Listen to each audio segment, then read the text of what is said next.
You know, from a management perspective, I think managing the natural resources, managing our grazing resource is not only beneficial for our livestock operation, but for also, you know, wildlife operation and those entities around us with regards to clean water, clean air, healthy ecosystems. So I think there's a multitude of reasons as to why we manage the way we do, but our primary focus is our grazing resource.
My name is Stephen Diebel from Victoria, Texas. I'm ranch manager for Diebel Cattle Company. We're a 5th and 6th generation cow-calf operation here operating in the Texas Gulf Coast. So ranching has been in our family for many generations. It's something that I've had the opportunity to certainly come back to from it's certainly a love and a passion, and something that we want to perpetuate for future generations. Well, C.T. Beck Ranch, founded basically in the 1880s, 1890s. It's been in our family. Clayton will be and his siblings and nephews are 6th generation, so hopefully to keep that in family. My name's Clayton Diebel. I'm the son of Stephen Diebel. I'm currently a freshman at Texas A&M University studying animal science, and basically my role here day to day is when I am here, I'll be more of a ranch hand, help manage the ranch, and really coming out here to learn. And I'm the next generation, so it's learning from Stephen and Lewis on really how things run here, best grazing management practices, best ranching practices in general that I can take on to the next generation and use as I come up through as I finish school and come up here next. Sadly, it's an industry that may be slowly fading out, so I think it's the tradition that we can keep here as ranchers and being able to foster the food we provide to the world. And I think our job is extremely important as we move on, as the world keeps growing, as more people keep coming about. I think the tradition and industry that we have here is special and it's unlike any other. And I believe we can foster that and bring it to, and help, and honestly, things like this help a lot of the people that may not know what ranching is, get them exposed and teach them what we're doing day to day. My name is Louis Qualia. Out here at the ranch day to day, it's really Stephen and myself. So I help Stephen with everything from rotations, keeping out mineral and protein, feeding, checking heifers, fixing fence, you name it. So kind of his day to day guy. Since I haven't been doing it as long, you know, being younger, the whole idea of rotational grazing, that's all I've known really. So I think what's been nice for me from a grazing standpoint is you go and you learn about it in school, but now actually getting to go out and do it. Sometimes you make mistakes. Sometimes it doesn't rain when you thought it was going to rain. You know, actually getting to go out and be hands-on and practice what I learned has been really neat.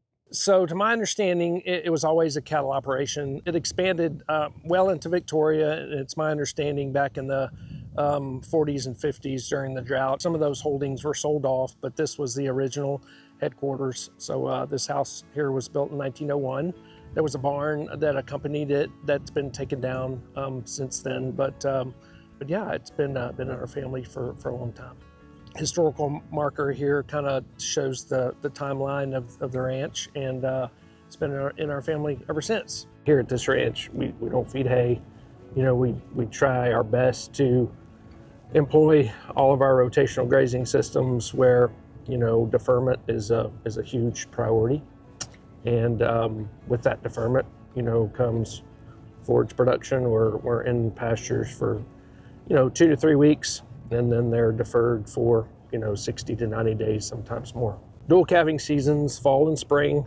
Just finishing up a fall calving program and beginning our spring calving program. Most herds are on a 8 to 10 pasture scenario from a rotational perspective, and so yeah, it works really, really well for us. I grew up, you know, we fertilized, we cut hay, we baled hay all summer, fed hay all winter, but, you know, 10 or 15 years ago, I knew that there was a better way to do it.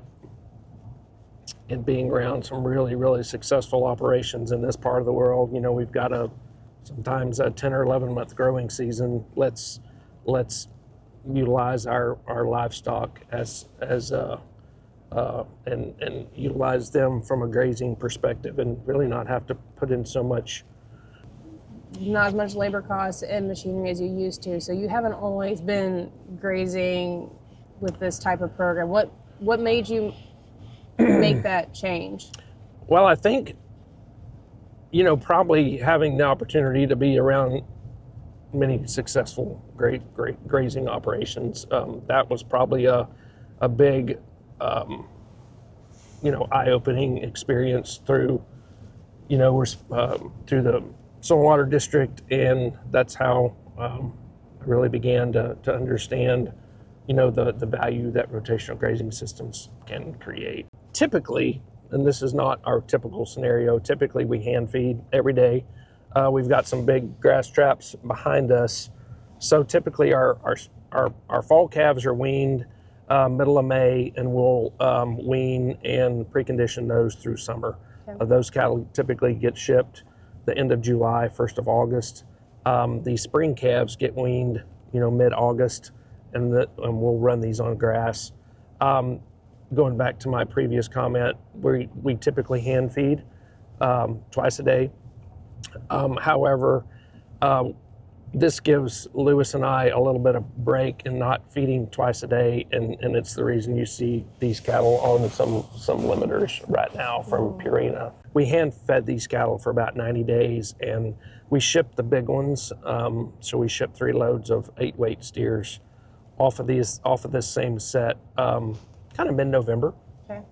So just to give us just a tad bit of break from November through Christmas, this second set that we'll ship after the first of the year, we put them on some limiting diets, and that gives Lewis and I a little bit of break from the daily feeding So with chores. your travel and whatnot on top of all that, probably definitely helps with Right. management. I really like the hand feeding scenario. We're in the cattle twice a day. You know, we have a very low input. You know, we've got an overhead bin and a cake feeder that we feed twice a day, and we get to see the cattle twice a day. But what we're trying to do, we're not necessarily feeding them, basically supplementing our grass. So they're eating 1.5% to 2% of a supplemental growing diet, and supplementing the forage, and typically having, you know, 2 to 2.5 pound gains, which, you know, keeping that cost gain at a reasonable level, and getting them set up for that next stage of production, where we'll either you know, sell them as a 8-weight, or we'll retain ownership of them. Mm-hmm. So, you know, from a management perspective, I think managing the natural resources, managing our grazing resource is not only beneficial for our livestock operation, but for also, you know, wildlife operation and those entities around us with regards to clean water, clean air, healthy ecosystems. So I think there's a multitude of reasons as to why we manage the way we do, but our primary focus is our grazing resource. So you said you just put fertilizer out here. You got some clover, you got some Bermuda. Yep. Did you seed all this? And you said this is a no-till, right? This was a no-till application this fall, so it would be triticale and crimson clover. Is that right, Lewis?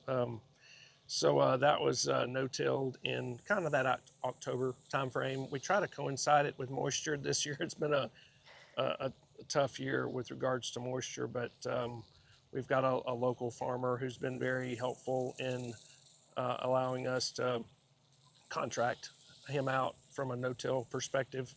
We try to be cognizant of the equipment, you know, that we have, but in a time where they're not super busy, then he's been a great resource to help us do some no-till applications.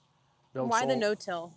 You know, I think it builds soil health. You know, we don't have to come in here and interrupt the grazing asset that we have from a Bermuda perspective. So we're able to either produce hay here or graze this, you know, for the summer and spring and fall, and then cover crop these areas in the fall, which kind of gives it some some dual, you know, dual access, I guess you would say, from a cover crop and the introduced grasses.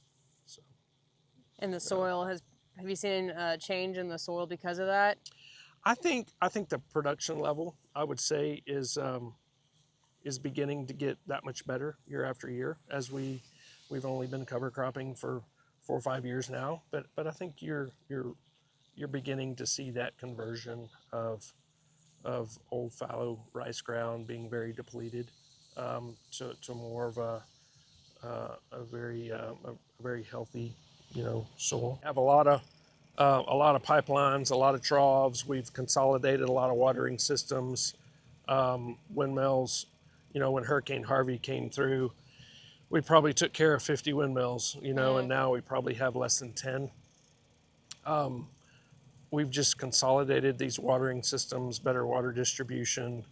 So, you know, the dependency on repair costs has become much less and much more efficient in our watering and our water distribution. When we have bigger herds in smaller areas, we've got to have, you know, water a water and cross fencing are really big items that we've focused a lot on, and we've done a great job in, you know, providing that clean, fresh water. It looks great. At a it's very clean, timely.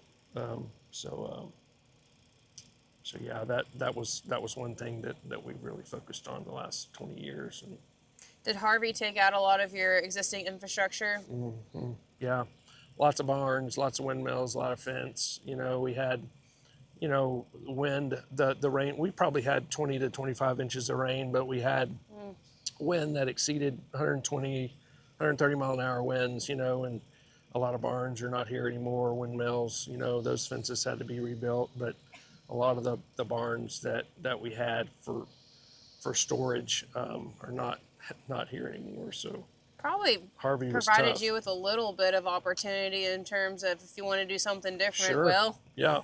At least you have half the. Sure. I know you got to pick it up, but at least Sure. half the work is taken care of. So. And it was a. And did you do that, or? It was a time that we, you know, converted to a lot of solar wells as well. Okay.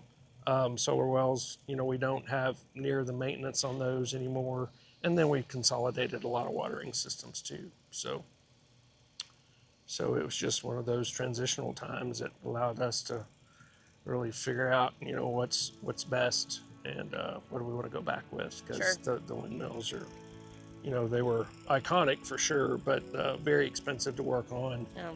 Hard to get crews out here to work on them too. Not many crews that do that anymore. And when you're needing volume of water, you know, storage is really important, and those solar wells provided that. I think one of the main focuses that we've tried to really help others understand is the grazing resource, the rotational grazing aspects, the water development, the fencing, the brush control. Those are some big priorities that this ranching operation always wants to focus on, because I think it maintains grazable acres, it maintains our livestock operation, and also the wildlife operation as well. The brush control efforts that we do, that's probably our biggest budget item, just to maintain grazable acres is something that's super important to our cattle operation, but it's expensive. You know, When you it's pushing out cedar or? most of our problem deals with weesach and mesquite. Our Courtney rose, which we'll see some of that as well. Those are probably our three biggest problems, primarily being weesach. You know, areas that we treat this year, we typically have to do something, you know, next year and the year after. It's not something you apply a management practice and forget about for 10 years. It's typically something you have to stay after it every year. But you know, that is the disadvantage, I guess, of a long growing season, is that, you know, you do have those problems that reoccur. This can truly be a monoculture, you know, with hundreds of plants per acre. It's really hard to spray. You can see the leaf. To everything, or is just I'm sorry. Is it resistant to almost everything? No, but you can see the really small surface area of the leaf, and it's really hard to get chemicals for that plant to take up. There are different ways. We've found that kind of a suppression method is the best. Goes back to our grazable acres. You can either, you know, spend $60 or $70 an acre and get a small control, or we can spray it, you know, every year for 2 or 3 years in our weed spray protocol, and really kind of suppress the plant from that way. So there's a couple of different ways we can go about controlling it, but mechanically it just gets really expensive. And some herbicide treatments are proving to be very effective, but you know, they are expensive. But you know, when you begin with plants like this at, you know, several hundred per acre, you know, it can be very expensive, but you've got to go through that protocol to maintain those grazable acres, and to really focus on the natives, and which in turn, you know, helps your quail population, your livestock population, your wildlife population. So it all goes hand in hand. Do you deal with any endangered species around here that you have to worry about? Not necessarily. I mean, we have good. some of those focal species like your bobwhite quail that are true indicators of, you know, good management. Some of the prairie chicken for you. Well, it's interesting you say that. Really? You know, some of the Grazing Coalition works with some of those acres in Refugio and Goliad that once had Atwater prairie chicken, and it's been a great partnership with some of the partners in we call it our Coastal Prairie Conservation Initiative. But what the endangered species does, it brings all partners to the table. We understand the value that private lands create, and what's been interesting as we bring partners like U.S. Fish and Wildlife and Nature Conservancy, and some of those partners that you may not think of as a partner, but with them wanting to reestablish those populations, it in turn helps us from a grazing perspective. So they help out on cost share programs like brush control, weed control, you know, some of those types of things. So it's interesting what partnerships like that can create, and really work towards a common goal as reestablishing coastal prairie.